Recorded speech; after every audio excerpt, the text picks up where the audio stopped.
How do I find a new job? How can I make a career change? And the biggest question of all, can I really find a career that I love? Hey, my name is Jen Smith, and I believe career success doesn't have to be at the expense of living a radiantly happy and healthy lifestyle. As a former HR leader and recruiter turned career coach, I get what companies are looking for when hiring top talent.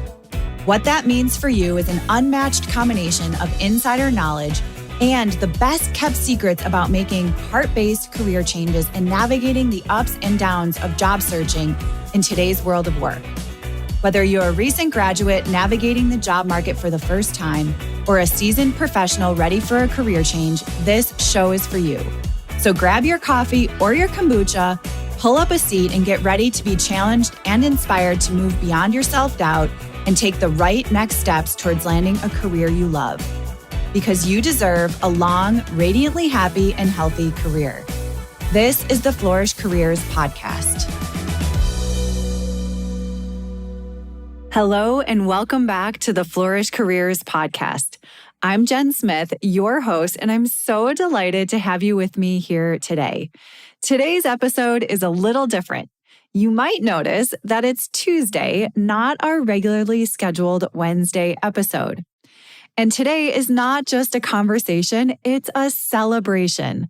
The Brave Women at Work Lessons in Letting Go ebook is officially here, and I'm beyond honored to be one of the contributing authors. So this special edition of the podcast, I wanted to take you behind the scenes of this collaboration. So let me start by painting the picture for you. It all started last fall. There was a Zoom screen full of strangers. Strangers to me. There might have been a few people who knew each other previously, but these are women who didn't know much about one another, except for the fact that we had a story to tell about letting go. I'll be honest, I was nervous. These women are impressive, accomplished, successful, confident. And there I was when we all had to go around and share a glimpse of our stories. I said something to the effect of I had always felt lost in my career, like I was following the shoulds and doing what others thought I should be doing, and how I eventually had to let it all go to create a life and a business on my own terms. That part was true. But what I didn't share, at least not then, was the moment that really gave me permission to let go. And that was a health challenge that stopped me in my tracks and forced me to rethink everything. And this is part of my story that I haven't shared before for many different reasons, but I did share in this book.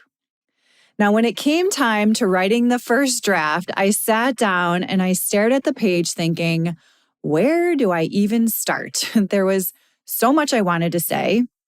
And if I'm being honest, so much I didn't want to say. There are many pieces I hadn't fully processed yet or that I had quietly pushed aside all these years. Now, most of you know in my career, I've always been pretty ambitious and driven, willing to do the hard work. But like so many of us, I had no idea what I wanted to do in my career. So when I graduated, I jumped at that first offer I got after a rigorous interview process. And I found myself managing a team in a potato chip factory on the overnight shift. This was not quite the dream job, but it was very formative. It taught me leadership, resilience, and how to think on my feet, especially at 3 o'clock in the morning when I'm the only one there trying to make decisions. From there, I managed to make my way into human resources and then zigzagged through human resources, different functions, different companies. I changed industries. I moved cities. On paper, it looked great, but something always felt off. Like I was playing somebody else's role. I was building a career that looked right, but didn't feel right. And then life hit pause. There was a health challenge that took me out of work, and the silence that followed was deafening. I had given everything to my job and my career, and when I needed support, there wasn't any. That moment was the wake-up call. It was the permission slip I didn't know I needed to let go of what I always thought my career was supposed to be and follow an unconventional path. At the time, career coaching was not a thing, but it got to the point where I just could not ignore the whisper. The whisper to do this work was turning into a nudge and then a shove to give it a try. Now, writing about it was one thing. Reliving it was another. After the first round of edits, I was asked to clarify certain memories. Quite honestly, I was hiding them. I didn't want to share them. I didn't want to put them on paper. But our editor, shout out to Hope, is really good at finding these things and asking the right questions. So what I ended up doing was going back through old journals, and that was pretty rough. So reading my own words from those harder seasons brought up a lot of emotions that I thought I had moved past, but clearly hadn't. This also helped me to keep writing and get it all out. And eventually, interestingly enough, I let those old journals go. Literally, I threw them out. So I kind of dug through, got what I needed, put it on paper in my words in this period of my life, and I tossed them. It felt like a ceremony, this quiet, private act of release. And it just felt so good. And then I had to reread my chapter multiple times, and every single time the emotions hit. And it wasn't just for what I went through, but more for how far I've come. So the parts of my story that I used to hide, those so-called failures or detours, writing about it wasn't just cathartic, it was restorative. And mostly because for the first time, I could truly see the growth, the clarity, the truth.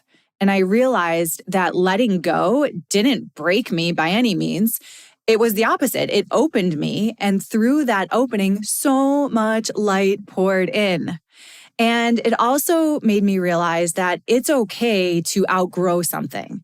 In fact, it's an act of self-love to notice that you've outgrown and to release that version of you that no longer fits. Even though this is just one chapter in a book, it represents over a decade of my life. Letting go took time, years actually. There's so much more to the story than what could be captured in this 5,000-word chapter. And for a long time, I felt really ashamed. I told myself I should be happy. I had great jobs. I worked with incredible leaders. Why did something still feel off? I was like mad at myself and telling myself to suck it up. So admitting that I had outgrown that version of success and that version of myself and allowing myself to move towards something more aligned took deep inner work, coaching, reflection, and a lot of support.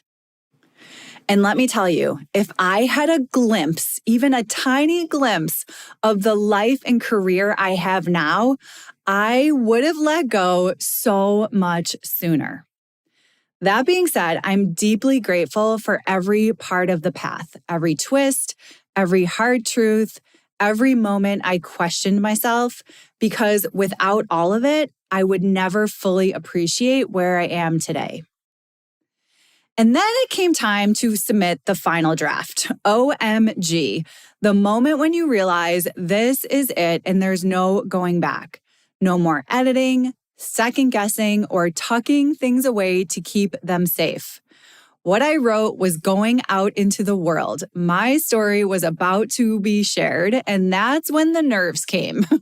But also, that's when the community showed up, because I wasn't doing this alone. I was one of many women bravely putting pen to paper, reliving the hard stuff, and trusting that our stories might help someone else.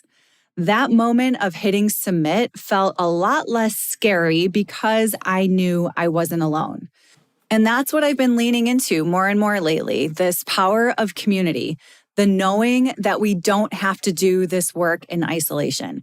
And that something quite magical happens when women come together with open hearts and a shared intention.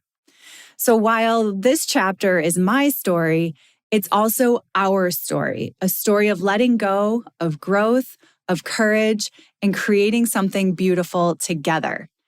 And now, as this book makes its way into the world, I'm holding on to that sense of connection, of bravery, and community because none of us were meant to carry our stories alone. And the women in this book, let me tell you, they are extraordinary. After our initial Zoom meeting, I invited each of them to join me on the podcast. Meeting each of them one-on-one and witnessing the courage they each brought to share their story openly is remarkable. Listening to the heartfelt voices behind these pages moved me, and it is an honor to know these women. So shout out to Sue, Dominique, Jackie, Shawnte, Amy, Marilyn, LaRhonda, Michelle, and our fearless leaders, Hope and Jen. I am a better human because of each of you. Thank you. So coming this summer, we will have a special podcast series, an entire season dedicated to the brave women behind these chapters. Each one of their stories is different, but the thread that ties them together is bravery, honesty, and the quiet strength it takes to let go. Some stories will probably bring tears. Others might feel eerily familiar. All of them will remind you that you're not alone. And for me, as a solopreneur working quietly in my little treehouse most days, this project reawakened the beauty of creating in community. I feel incredibly lucky to know these women, and to now share space with them in this book reflects the strength of collaboration. So here's your invitation. Soften your grip. Trust your strength. Follow the pull of your heart. For the high achievers out there, hello to my fellow Enneagram 3s. I see you. For those who has always done what's expected, for those who are holding too much and wondering if it's okay to set something down, and for anyone standing on the edge of change, holding their breath, this book is for you. And so if this message resonates, if you've ever felt the tug to let go or need a reminder that you can let go, I would love to invite you to grab a copy of the ebook. The Brave Women at Work Lessons in Letting Go ebook is officially live, and it's just 99 cents today. So if you feel called, please go ahead and grab a copy. Share it with a friend, a colleague, a loved one who might need it. This book is a companion for navigating change. It's a guide for letting go, and it's a gentle nudge that you're never, ever alone. This book reminds you that you don't have to hold it all together to move forward. Yes, holding it together takes strength. I get that. But there's a different kind of strength, one that's often overlooked, in choosing to release the version of yourself that you've outgrown. And that takes courage. And what's waiting on the other side of that is more beautiful, more aligned, and more you than you ever could have imagined. So thank you so much for being here, for listening, and for cheering us on. Let me know which chapter speaks to you. I genuinely would love to hear. And I'll be back next week with our regularly scheduled episode. And it's a good one. We are talking all about salary transparency with my dear friend and fellow career coach, LaRhonda Owens. So thank you so much for tuning in. I'll talk to you next time.